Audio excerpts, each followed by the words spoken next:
تو انہوں نے آگے ہو کر کہا کہ بھائی نماز کے لیے جنگ روکو۔ تو کوفی لشکر کا ایک سردار تھا حسین بن نمیر، اس نے کہا تمہاری تو نماز قبول ہی نہیں ہوتی۔ تو انہوں نے کہا لعنت تجھ پر، تیری نسلوں پر، جس گھر کی تو فعل نماز ملی انہی کی نہیں ہوتی اور تمہاری ہوتی ہے۔ تو واپس آ کر کہنے لگا کہ وہ نماز کی اجازت نہیں دے رہے۔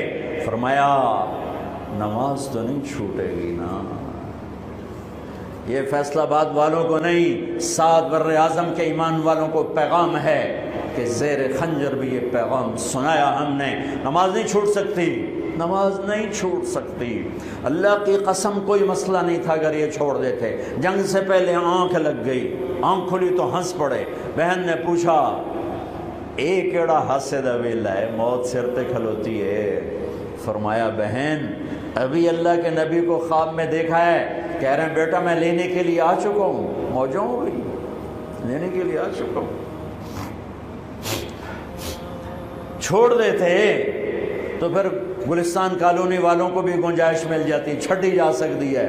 6 بر اعظم کے انسانوں کو پیغام دیا کہ ٹکڑے ٹکڑے ہو جاؤ، نماز نہیں چھوڑ سکتی۔ فرمایا آدھے نماز پڑھو آدھے جنگ کرو، صلاۃ خوف۔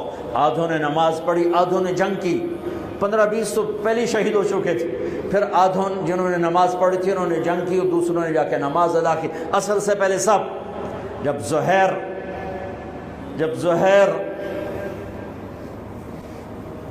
گرنے لگے تو انہوں نے حضرت حسین کے کندھے پر یوں ہاتھ مارا، گرتے گرتے اقبل ہدیت ہادیا مہدیا اليوم تلقى جدك النبي حسنا والمرتضى عليا والشهيد الجعفر الكمية واسد الله المحيا۔ ہاں آگے بڑھ، تیرے لیے تیرا نانا پھولوں کے ہار لے کے کھڑا ہوا، آگے بڑھ، آج تیری ملاقات کا دن ہے۔ آج تو اپنے بھائی حسن سے ملے گا، باپ علی سے ملے گا، چچا جعفر سے ملے گا، اسد اللہ حمزہ سے آج تیری ملاقات ہے۔ ان اشعار کے ساتھ آپ نے جان اپنے اللہ کو سپرد فرمائی۔ جب سارے جان نثار ختم ہو گئے، اب اہل البیت کی باری آئی تو سب سے پہلے آپ کے بیٹے علی الاکبر نے تلوار اٹھائی، کہا ابا جان آپ سے پہلے مرنا چاہتا ہوں، آپ کو مرتا نہیں دیکھ سکتا، آپ سے پہلے مرنا چاہتا ہوں، مجھے اجازت دیجیے۔ ہم نے کہا بڑھو اللہ کے نام پر، جا ملو اپنے اجداد کے ساتھ۔ تو بڑے حسین تھے علی الاکبر، جس طرف گئے وہ آگے آگے، کوفی آگے آگے، یہ پیچھے پیچھے، تو 1 اور 3000 کیا مقابلہ تھا۔ آخر خاک و خون میں لوٹائے گئے، تڑپ کے گرے۔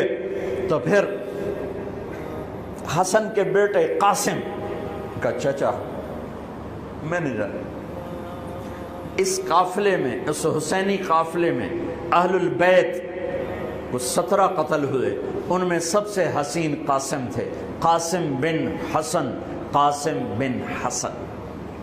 جب ان پر تلوار کا وار پڑا تو ان کا ہاتھ کٹا اور نیچے گرے تو انہوں نے کہا یا اماں، ہائے چچا۔ تو حضرت حسین زخموں سے چور ہو چکے تھے، لیکن جس سے بجھتی شمع بھڑکتی ہے، اب زخمی شیر کی طرح لپکے اور کائی کی طرح مجمع کو چیرا۔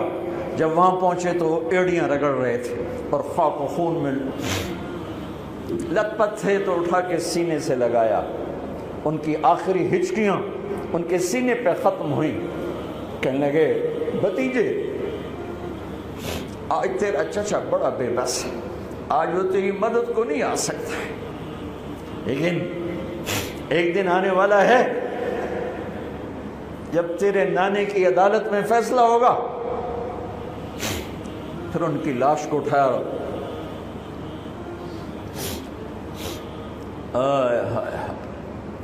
عبداللہ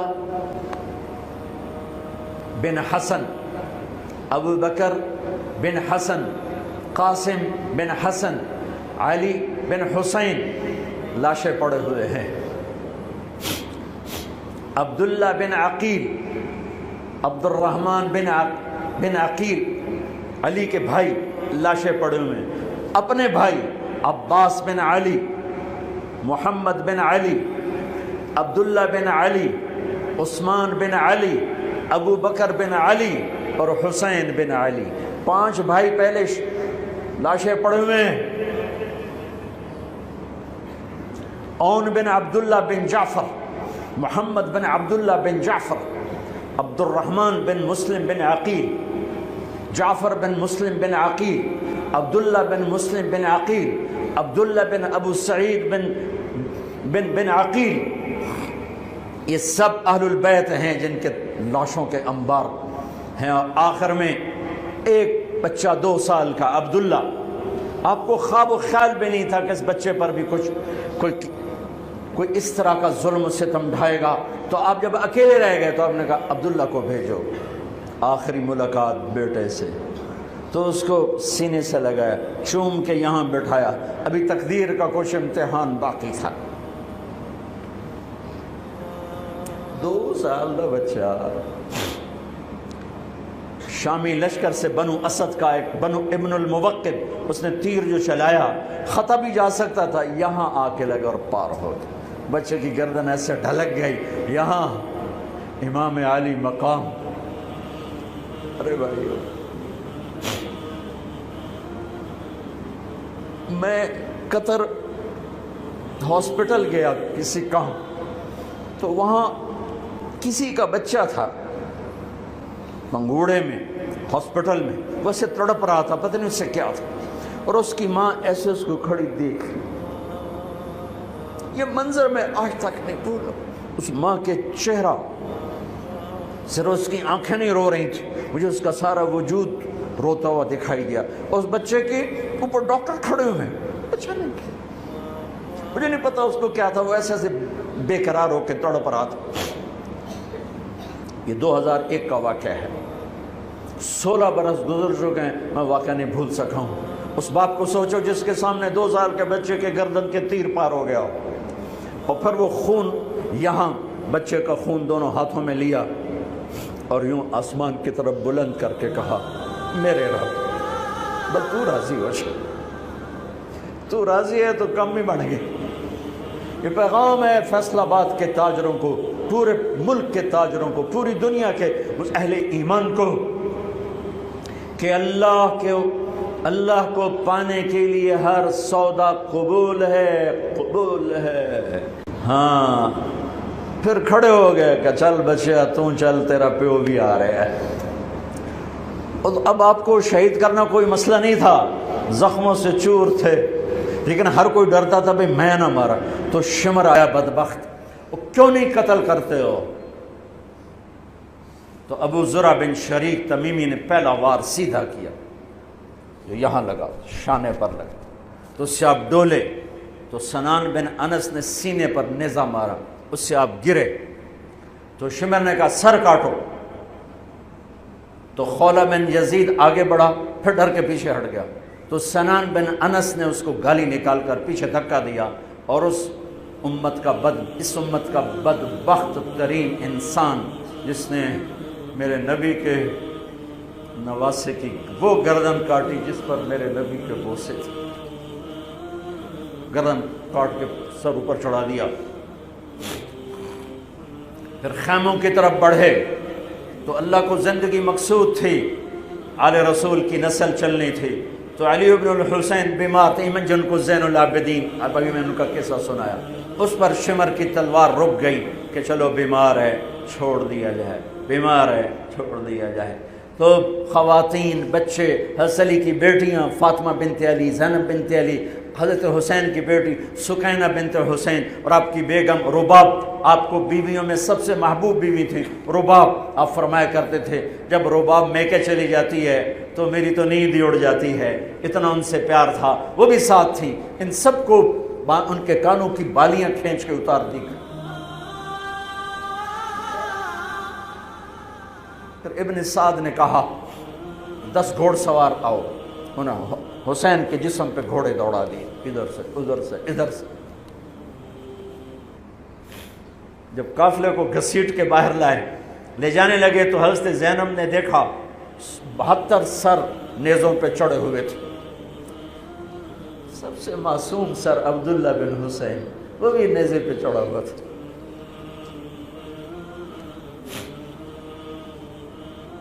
ہم نے کربلا کو افسانہ بنا دیا، یہ کمائی کا ذریعہ بنا لیا۔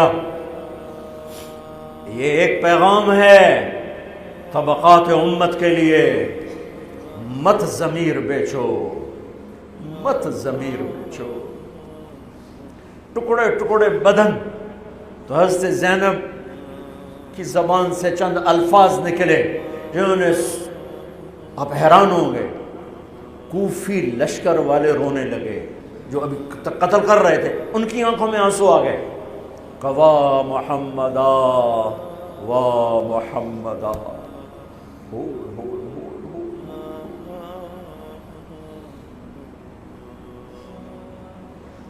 اے محمد مصطفیٰ، اے محمد مصطفیٰ، ھذا حسین بالعراء مزمل الدماء مقطع الاعضاء، وا محمدا وا محمدا، اے محمد مصطفیٰ، اے محمد مصطفیٰ، بناتک السبایا ذریتک مقتلہ تصفی علیہا الریاح۔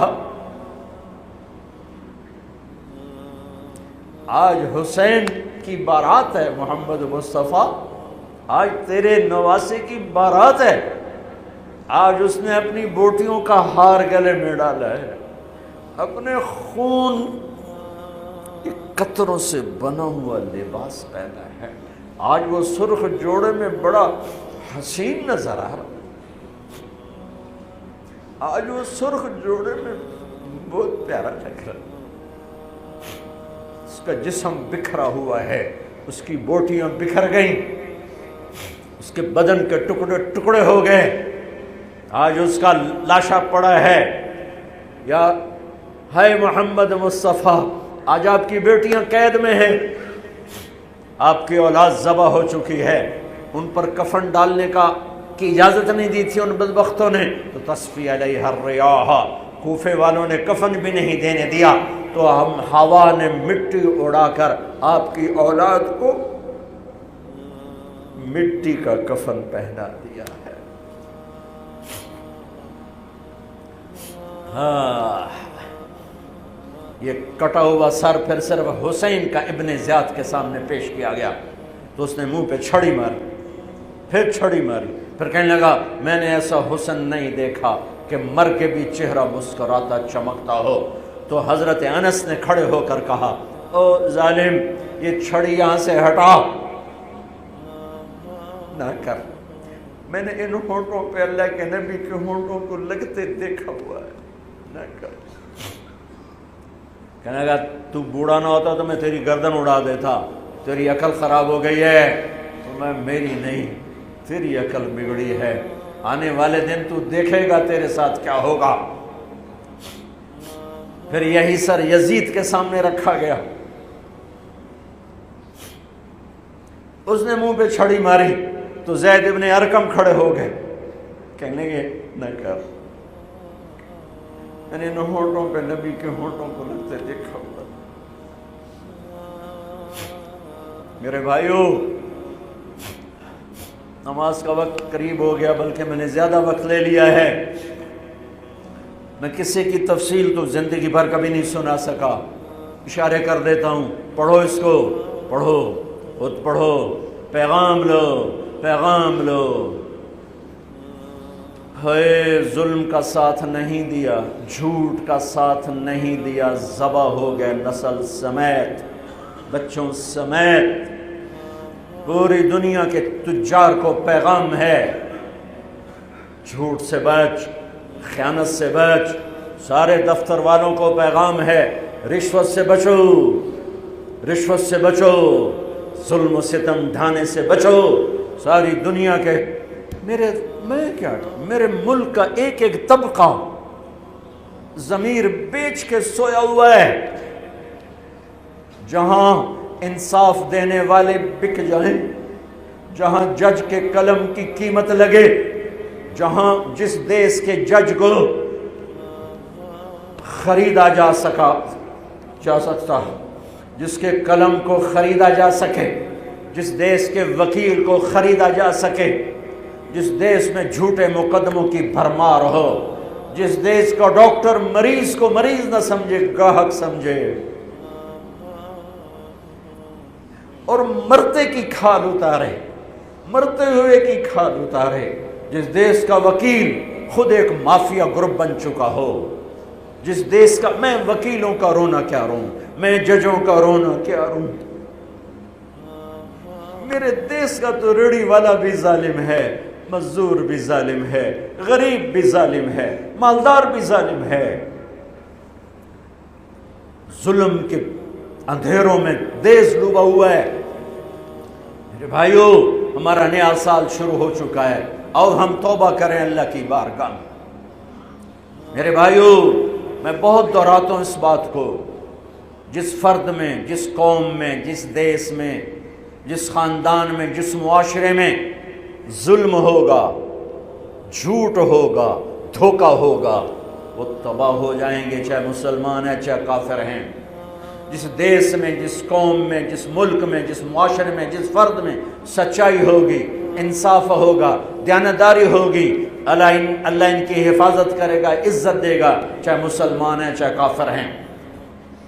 دنیا کی عزت ضرور ملے گی، کفر کے ساتھ ملے گی، کہ سچائی، دیانتداری، عدل و انصاف پر اللہ سایہ کر دیتا ہے، چاہے کفر ہے چاہے اسلام ہے، موت تک۔ کافر ہے تو موت تک، موت کے بعد ایمان کا فیصلہ ہے، لیکن اگر ایمان ہے تو یہ جہان بھی بن گیا، وہ جہان بھی بن گیا۔ یہی فیصلہ بات کی بات ہے۔ میں صبح نکلا، سیر کر کے واپس آ رہا تھا، مجھے دور سے ایک ریڑھی والا نظر آیا، سفید داڑھی، پگڑی، تو مجھے بڑا اچھا لگا کہ عام طور پہ ریڑھی والوں کا یہ حلیہ نہیں ہوتا ہے، تو لہٰذا دور سے میری نظروں میں جچ گیا۔ جب میں قریب سے گزرا تو میں نے پھر اس کو ایسے دیکھا، تو میں نے دیکھا وہ رو رہا تھا، ایسے خاموش آنسو، ساز خاموش ہیں فریاد سے معمور ہیں ہم، اور ایک ہاتھ ریڑھی پر تھا، ایک ہاتھ پیٹی پر تھا، جو کوئی پیٹی لایا تھا، اور ایسے رو رہا تھا، ایسے رو رہا تھا۔ تو میں رک گیا، میں نے کہا بزرگو خیریت تو ہے، آپ کیوں رو رہے ہیں؟ تو اس نے مجھے کوئی جواب نہیں دیا، اس نے پیٹی ایسے اٹھا دی میرے آگے، تو وہ پیٹی سیب کی تھی، اس کے اوپر سیب ٹھیک تھے، نیچے سارے گلے ہوئے سیب تھے، تو سارے سیب ایسے بکھر گئے۔ یہ پیٹی میں سیب بھرنے والا نہ تو وکیل ہے، نہ تو ڈاکٹر ہے، نہ تو بھوانے بازار کا تاجر ہے، نہ وہ سیشن کورٹ کا جج ہے، نہ وہ کوئی ڈی سی او ہے، نہ وہ کوئی تحصیلدار ہے، وہ مزدور ہے، غریب آدمی ہے۔ غریب کا ظلم بتا رہا ہوں۔ تو جب سیب بکھرے تو میں اس کو دیکھوں، سیبوں کو دیکھوں، مجھ سے کہنے لگا، کوئی اردو سپیکنگ تھا، پنجابی نہیں تھا، اردو سے کہنے لگا، بیٹا میں بہت غریب، اس کی بہت، اور جب اس نے زور ڈالا نا، میں بہت غریب، انہیں ایسے لگا مجھے جیسے کسی نے چھری سے میرا کلیجہ چیر کے ڈالا، میرے آنسو نکل پڑے، میں اب رو رہا ہوں۔ اس واقعے کو 30 سال گزر چکے۔ بیٹا میں بہت غریب ہوں، صبح منڈی جاتا ہوں، ایک پیٹی لاتا ہوں، شام تک بک جاتی ہے، بچوں کے لیے تازہ آٹا لے کے جاتا ہوں، آج کسی نے میرے بچوں کی روٹی مجھ سے چھین، آج کسی نے میرے بچوں کی روٹی مجھ سے چھین۔ اسی سیب کی پیٹی کو اب اوپر تک لے جاؤ کہ لوگ جانوں سے کھیل رہے ہیں، اپنی عزت اقتدار جھوٹی عزتوں کے لیے عزتوں سے کھیل رہے ہیں، جانوں سے کھیل رہے ہیں، حقوق سے کھیل رہے ہیں۔ یہاں ایسے ضمیر بکتے ہیں جیسے بھیڑ بکریاں بکتے، یہاں ایسے زبان کے بول بکتے، اے نہیں کسائیاں کول جاؤ تو سری دے وے زبان بھی آیا تو سر بھی آیا، یہاں ایسے دماغ بکتے ہیں جیسے بکرے کی سری بکتی ہے، ایسی زبانیں بکتی ہیں جیسے بکرے کی زبان بکتی ہے، ایسے ضمیر کے سودے ہوتے ہیں جیسے بھیڑ بکریوں کے سودے ہوتے ہیں۔ اور میری جیب خالی تھی، میرے پاس کچھ بھی نہیں تھا، جو میں تو ایسے صبح نکلا تھا، مجھے اتنا صدمہ ہو کہ ہے کہ میری جیب اتنے پیسے تو ہوں دیتے بابے دی پیٹی جو کے پیسے تو انہوں نے دے ہی دینا۔ آج تک مجھے یہ دکھ رلاتا ہے۔ پھیلا دو سارے پنجاب سے، وہ کراچی سے لے کر خپلو تک، گلگت تک، سب کچھ یہی ہو رہا ہے۔ روتے ہیں حسین کو، کھڑے ہوئے ہیں یزید کے ساتھ، روتے ہیں آل رسول کو، کھڑے ہوئے ہیں شمر کے ساتھ، ابن زیاد کے ساتھ۔ ان مگر مچھ کے آنسوؤں کی میرے رب کی بارگاہ میں کیا قیمت ہے؟ میرا معاشرہ ظلم و ستم میں ڈوب چکا ہے۔ کہتے کہتے کہتے کہتے عمر بیت گئی۔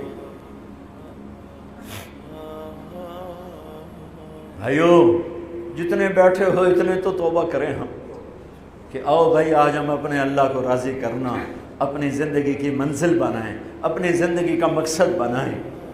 ظلم سے نکلو، جھوٹ سے نکلو، بہتان سے نکلو، رشوت سے نکلو، حرام سے نکلو، شراب سے نکلو، زنا سے نکلو، بدکاری سے نکلو، فحاشی سے نکلو، جوئے سے نکلو، جھوٹے مقدموں سے نکلو، جھوٹی گواہیوں سے نکلو۔ قتیبہ بن بکار کی مجلس میں مصر کا بادشاہ واز سنتا تھا، 18 برس آتا رہا، 18 برس، اور ہر سال 1000 دینار، 1000 دینار ان کو گفٹ کرتا تھا، 1000 دینار، کوئی 10 کروڑ روپیہ بنتا ہے، 1000 دینار۔ 18 سال کے بعد ایک فتوے پہ دستخط مانگے کہ یہاں سائن کر دیں، فتویٰ غلط تھا۔ انہوں نے کہا مولوی نو 18,000 دینار دیتے کیوں نہیں کرے گا؟ انہوں نے فرمایا یہ تو شرعاً خلاف ہے، میں کیسے دستخط کروں؟ وہ کہنے لگا کرنے پڑیں گے۔ کہا میرا ضمیر نہیں تم ایسے خرید سکتے، میں نہیں کروں گا۔ کہنے لگا میرے 18,000 دینار واپس کر۔ 18,000 دینار اربوں روپیہ بن چکا ہے۔ انہوں نے کہا مولوی بھکھا ساڈا کھاوے تے ساڈے اگوں سر چاوے۔ کہنے گے ٹھیک ہے، گھر گئے، 18 تھیلیاں 1000 دینار کی، ان کے رسی بھی گرا بھی نہیں کھولی تھی، گرا پہ سرکاری مہر ہوتی ہے، وہ مہر بھی نہیں ٹوٹی ہوئی تھی، جیسی تھی ویسی لا کر اس کے سامنے رکھ کے کہا تو میرے ایمان دا مول اتنا ہی لایا ہی اے 18,000، نکل جا میری مجلس سے جو کم وقت، تو نے مجھے 18,000 میں خریدنا چاہا، تو نے میرے ایمان کی قیمت یہ لگائی تھی۔ جیسے وہ پڑا تھا اس کے منہ پہ مار دیا۔ بھائیو ایسا اللہ سے ایمان مانگو، ضمیر مانگو جو اللہ پہ تو قربان ہو، لیکن ان سکوں پر نہ بک جائے، ان ٹھیکروں پر نہ بک جائے۔ نیت کرتے ہو سارے؟ توبہ کرتے ہو میرے ساتھ؟ کہو یا اللہ میری توبہ، پھر کہو یا اللہ میری توبہ، پھر کہو یا اللہ میری توبہ۔ پکی ہے تو اللہ کے ہاں قبول ہے، چونکہ میرے رب کو توبہ جیسے پسند ہے۔ سبحان اللہ۔ اور میری تمہاری تو عمر ہی کوئی نہیں ہے۔ میرا رب کہتا ہے میرا بندہ اتنے گناہ کر کہ زمین سے اٹھا کر آسمان کی چھت کو لگا دے، یہاں سے اٹھا کر آسمان کی چھت کو لگا دے، پھر صرف ایک دفعہ کہنا یا اللہ معاف کر دو، میں ساری معاف کر دوں۔ ہمارے گناہوں کی تو حیثیت ہی کوئی۔ میں نے مینچسٹر میں بیان کیا، آخر میں ایسے توبہ کروائی تو ایک نوجوان آ گیا، لاہور کا تھا، کہا جی مولانا صاحب یہ گناہ معاف ہو گئے سارے؟ میں نے کہا ہاں۔ یہ توبہ پہ ہو گئے؟ واقعی ہو گئے؟ میں نے کہا بالکل۔ جی میں نے بہت گناہ کیے ہیں، سارے معاف ہو گئے؟ میں نے کہا بالکل ہو۔ جی میں نے بہت کیے ہیں۔ میں نے کہا بیٹا تیری تو عمر ہی کوئی نہیں، تو نے کتنے کیے ہوں گے؟ تو رب کی رحمت کو جانتا نہیں۔ ہمارے بر صغیر کا معاملہ ڈراتے زیادہ ہیں، اتنا اللہ سے ڈرایا کہ اللہ سے جدائی کر دی، اللہ سے ہی بھگا دی۔ ایک دفعہ ایک آدمی کہنے لگا تسی مولویاں ساڈے کولو ساڈا رب بھی کھو لیا، بہت مالدار آدمی تھا، تسی مولویاں ساڈے کولو ساڈا رب بھی کھو لیا، تسی سانو رب کولو اتنا ڈرایا ہے کہ اسی ہن آنے بھی پتہ نہیں ساڈے نال اس کرنا کی۔ میں نے کہا یار میں تو نہیں ڈرا، تمہیں تو خوشخبری دو بھئی اللہ کے پاس آ جاؤ، اللہ کے پاس آ جاؤ، نہ کہیں جہاں میں امان ملی، جو امان ملی تو کہاں ملی، میرے جرم خانہ خراب کو تیرے عفو بندہ نواز۔ اور کوئی راستہ ہے؟ اللہ کو مناؤ، ایک بول پہ مانتا ہے، ایک بول پہ مانتا ہے، ایک آنسو پہ مانتا ہے، پھر ٹوٹ جائے پھر کر لینا، پھر ٹوٹ جائے پھر کر لینا۔ اور یہ تبلیغ کا کام، اس کو سیکھنے کی محنت ہے، اللہ ہمت دے تو ٹائم لگانا۔ نیا سال شروع ہو رہا ہے، کسی سے لڑے ہوئے ہو صلح کرو، کسی کا حق مار کے بیٹھے ہو واپس کر دو، نہیں کرنے کی طاقت تو جا کے معافی مانگ لو کہ جب ہوگا میں دے دوں گا، جب ہوگا میں دے دوں گا۔ کسی کے ساتھ بغض ہے دل کو صاف کرو، کسی کا نفرت ہے دل کو صاف کرو، کسی سے بائیکاٹ کیا ہوا ہے ابھی جا کے اس سے مل لو، اس سے ملاقات کر لو اور اس سے سینے سے لگا لو کہ نیا سال اس طرح شروع ہو کہ ہمارا دل پوری دنیا کے لوگوں سے صاف ہو۔ تو اللہ تعالیٰ بھی ہمارے گناہوں کو صاف فرمائے گا، معاف فرمائے گا۔ اللہ تعالیٰ ہمیں اور آپ کو عمل کی توفیق بخشے۔ جتنا مجمع آئے ہو، اگر نماز میں سستی ہے تو بھائی آج کے بعد نماز نہیں چھوڑ، ٹھیک ہے نا؟ اور ایک جھوٹ نہیں بولنا، سچ بولنا ہے، ٹھیک ہے؟ کسی کو دھوکہ نہیں دینا، دیانتداری سے کام کرنا ہے۔ یہ چند کام کرنے کے کام بن جائے گا، سنتیں ادا کرو۔